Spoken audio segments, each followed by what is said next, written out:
స్వయం స్వీయ కష్టంతో ఆర్కే గారు ఉన్నారు. జనసేన నాయకులను చూడండి. ఈ రోజున మన బందర్లో ఆర్కే గారు ఉన్నారు. ఫోటోలు క్లీనింగ్ చేసి, ఫోటోలు తుడిచి, కప్పులు తీసి, ప్లేట్లు కడిగి, స్వయం కృషితో ఎదిగి, చదువుకోలేకపోయిన బాధతో విద్యా సంస్థలు పెట్టి అండగా నిలబడి విద్యార్థులకి స్వయం శక్తితో ఎదిగి, ఎవరు రమ్మన్న రాజకీయాలకు రాకుండా ఒక మాట ఆయన కరిగి జనసేన తరఫున పోటీ చేస్తున్నందుకు మనస్ఫూర్తిగా ఆర్కే గారికి నేను ధన్యవాదాలు తెలుపుకుంటున్నాను.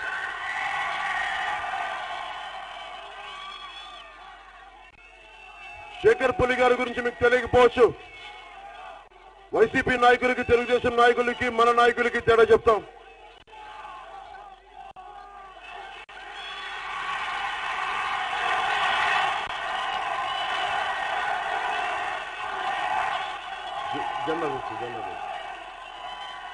మీ అల్లరి భరించలేకపోతుందా? ఇందాక పెడల్లో చెప్తా ఉన్నా, మీకు శక్తి ఎక్కువైపోయింది, ఎనర్జీ ఎక్కువైపోయింది, మీకు వేరే దారిలో పవన్ కళ్యాణ్ ఒక్కడే కనిపిస్తున్నాడు. మిమ్మల్ని ఏం చేయాలంటే మిలిటరీలో పెట్టాలి, మీ చేత బాగా పని చేయించాలి, దేశానికి పనికొచ్చే పని చేయించాలి, మీ చేత దేశ నిర్మాణానికి పనికొచ్చే వాళ్ళ చేయాలి మిమ్మల్ని. లేకపోతే ఇలా రోడ్డు మీద వచ్చి చేర్చి పవర్ స్టార్ సీఎం నా ప్రాణాలు తోడేస్తున్నారు మీరు. మిమ్మల్ని మీకు పెడతాను, బాగా పెడతాను, అందరికీ మంచి పని పెడతాను, దేశానికి పనులు పెడతాను ఒక్కొక్కళ్ళని. మీకు టైం పవన్ కళ్యాణ్ పేరు అంటాను, టైం అంత పనులు పెడతాను మీ అందరికి, అంత మంచి భవిష్యత్తు ఇస్తాను మీ అందరికి. 10 కేజీల బియ్యం ఇవ్వను, 25 సంవత్సరాల భవిష్యత్తు ఇస్తాను మీ అందరికి. ఆ తర్వాత 10 సంవత్సరాలు మీ పిల్లల భవిష్యత్తుకి ఇస్తాను. అలాంటి పబ్లిక్ పాలసీలు చేద్దాం.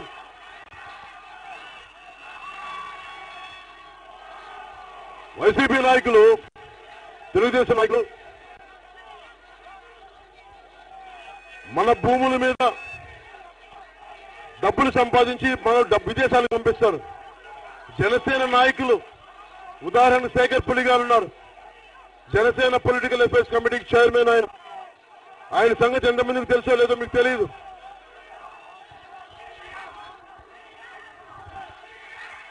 ఈయన ఎంటెక్ చేసి అమెరికాకి వెళ్ళి $0 తోటి, $0 కంపెనీస్ అంటారు, ఏమి దాని మీద ఉద్యోగం జీతభత్యాలు తీసుకుని కంపెనీ స్టార్ట్ చేసి డెవలప్ చేసి బందర్లో ఎంత మెరుసు ఉంది, ఎంత శక్తి ఉందని చెప్పడానికి నిదర్శనం శేఖర్ పులి గారు.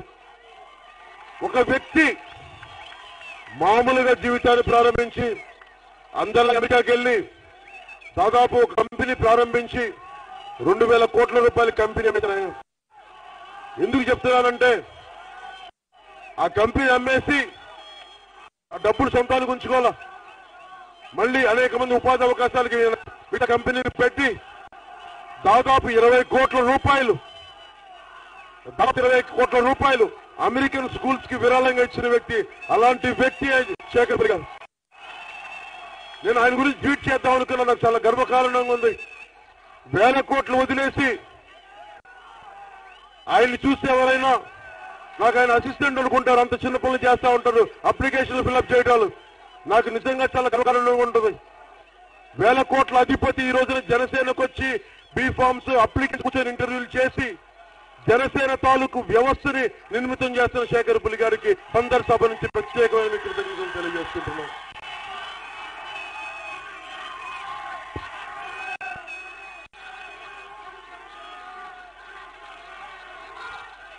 రోజున అవునండి,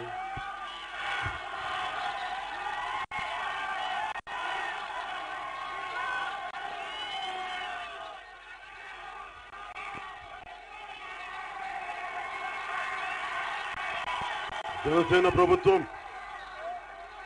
ఎన్నికలు వచ్చేస్తున్నాయి. మీరు ఆలోచించండి. పవన్ కళ్యాణ్ మాటలు కూడా, జనసేన మాటలను కూడా నమ్మకం ఆలోచించండి. ముగ్గురు ఉన్నారు నాయకులు, 3 పార్టీలు ఉన్నాయి. మీరు తేల్చుకోండి, అందరినీ ఆలోచించండి. జగన్మోహన్ రెడ్డి ఉన్నారు, బందర్లో మనకి ఇన్ని సమస్యలు ఉన్నాయి. ఏ రోజున అసెంబ్లీకి ఆయన మాట్లాడే విధానం లేదు ఆయన దగ్గర. ఏదైనా ముఖ్యమంత్రి అయితే తప్ప నేను రైతులు నిర్ణయించలేను, ముఖ్యమంత్రి అయితే తప్ప రైతుల సమస్యలు పట్టించుకోను. ఇలా మాట్లాడే వ్యక్తి. చిన్నపాటి కాలేజీలు కూడా మనకి ఏదో మండలంలో కాలేజీ కావాలంటే కాలేజీ రావడానికి కూడా దానికి కూడా ముఖ్యమంత్రి అవ్వాలి ఆయన. నేను ఒక ఎమ్మెల్యే లేడు, ఎంపీ లేడు, కౌన్సిలర్ లేడు. నేను ఈ రోజున తెలుగుదేశం ప్రభుత్వం మెడలు వంచి ఇన్ని పనులు చేయించాను. ఉద్దాన సమస్య నుంచి మన ఫాతిమా కాలేజ్ దాకా.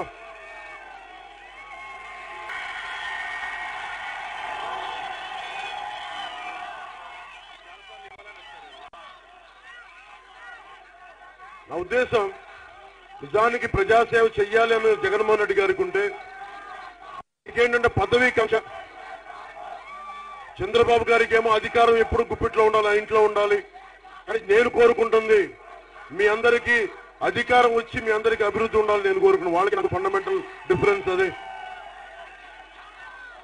పోనీ ఈ రోజున ఆడపడుచులు వస్తా ఉన్నారు. ఉదాహరణకి జగన్మోహన్ రెడ్డి గారు ఊహించుకోండి ముఖ్యమంత్రిగా, ముగ్గురు ఊహించుకోండి ముఖ్యమంత్రిగా, జగన్మోహన్ రెడ్డి గారిని ఊహించుకోండి ముఖ్యమంత్రిగా, చంద్రబాబు గారు ఇంకోసారి ముఖ్యమంత్రిగా ఊహించుకోండి. ఏం లేదు, తెలుగుదేశం వస్తే మన బందర్ పోర్టుకి అవసరం లేని 34,000 ఎకరాలని ఇంకో 10,000 ఎకరాలు వేసేసి మళ్ళీ బందర్ పోర్టుని రైతులకు అన్యాయం చేస్తారు. రైల్వే లైన్ రాదు, అవినీతి పెరిగిపోద్ది.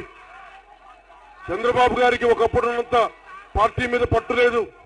ఎమ్మెల్యేలు ఇసుక మాఫియా ఆయన ఆపలేకపోతున్నారు, కంట్రోల్ లేదు ఆయనకి. పైగా తెలుగుదేశం ప్రభుత్వానికి